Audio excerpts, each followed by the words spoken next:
It's been quite a year for all those Android phones, but as you've noticed in a lot of my videos about the Razer phone, the OnePlus 5T, and even the Red phone, a lot of these other companies are gonna have a hard time dealing with the next Samsung Galaxy phone.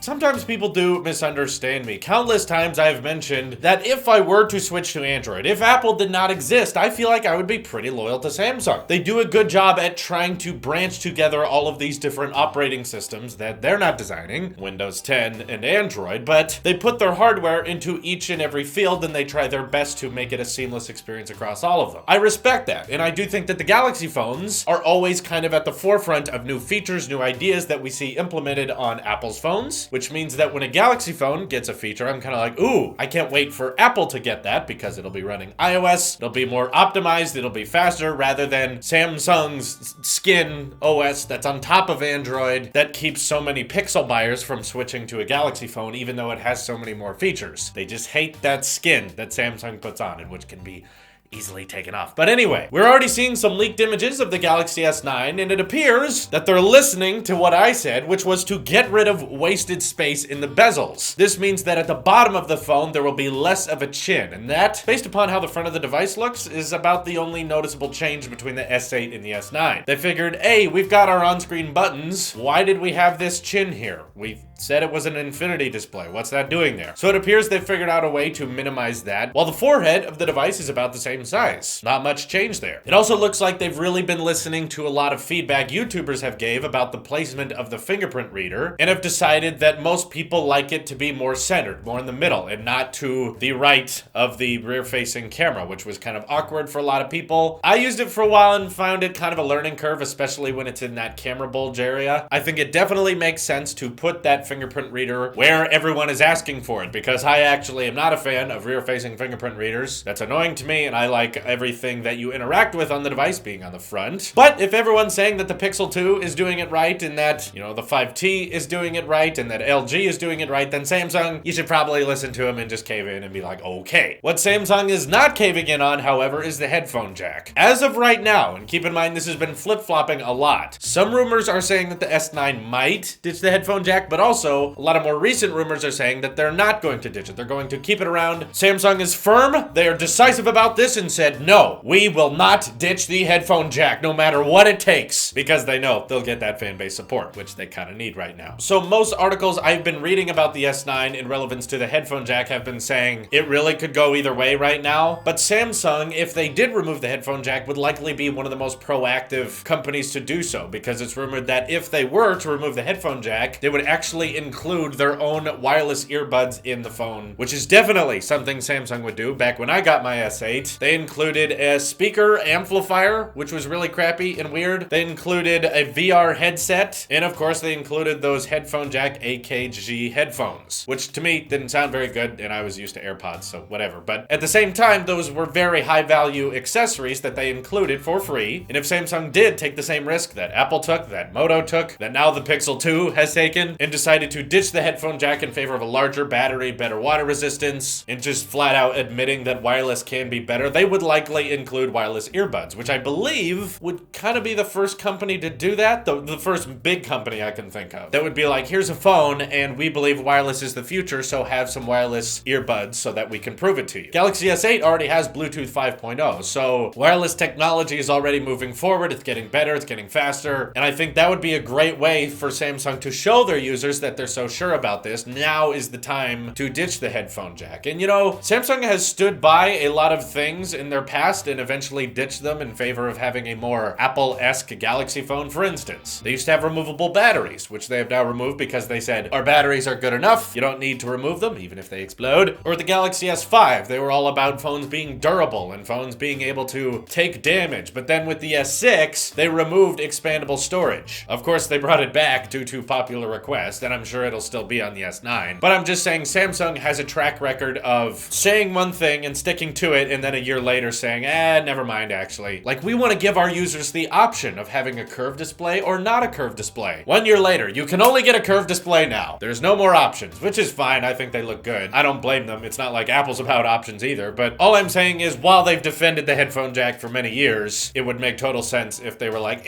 now we figured out how to make wireless good, we're gonna ditch it. Leaving LG as the sole largest defender of the headphone jack. And then once they're gone, you know, you'll hear thousands and thousands of YouTubers cry out and scream, "Why did they ditch it?" And then in 10 years, they'll be used to it. They won't even think about it. But it's also rumored that the regular S9 is going to retain a single lens camera setup, whereas on the S9 Plus, with that larger 6.3-inch display, this will support a dual camera system similar to the one on the Note 8, and probably both of them being optically stabilized, which is really good. And with the pictures we saw from the Galaxy Note 8, the fact that when you take a portrait mode shot, it records both the wide angle and telephoto, that's really cool. And it'll also be neat to see a dual camera setup with both lenses being optically stabilized on a fairly budget phone. By budget, I mean under $900, because usually the Galaxy S lineup is more affordable than the Galaxy Note series, which the Note 8, starting at $930, is kind of pricey. You're getting good stuff, but one of the most common complaints that especially I gave, as well as other YouTubers gave, was the Galaxy Note 8 is better, but is it really that much better than the S8? So now that we're getting a lot of those Note features down into a Galaxy S phone, a lot of people will be more attracted towards that. It's also rumored to be the first Android smartphone to finally get a different processor, the Snapdragon 845, which could be faster. Definitely a need of a speed boost for Android, given that iPhones recently with their Geekbench scores have been smashing those multi-core tests and those single-core tests, so Android's definitely behind in that regard. So with the S9 getting a new processor, it will hopefully lead out next year's Android smartphones with how fast they can be. But something I do want to mention about the Galaxy S9 is that we're reaching that point that I warned everyone about in 2017, as we're in this last month now. Once you remove bezels and once you get an infinity display where there's very minimal wasted space on the front of phones, it means that upgrades year after year start to feel a little less exciting, as now the only difference between the S8 and S9 is going to be that bottom chin is going to look a little thinner. Woo,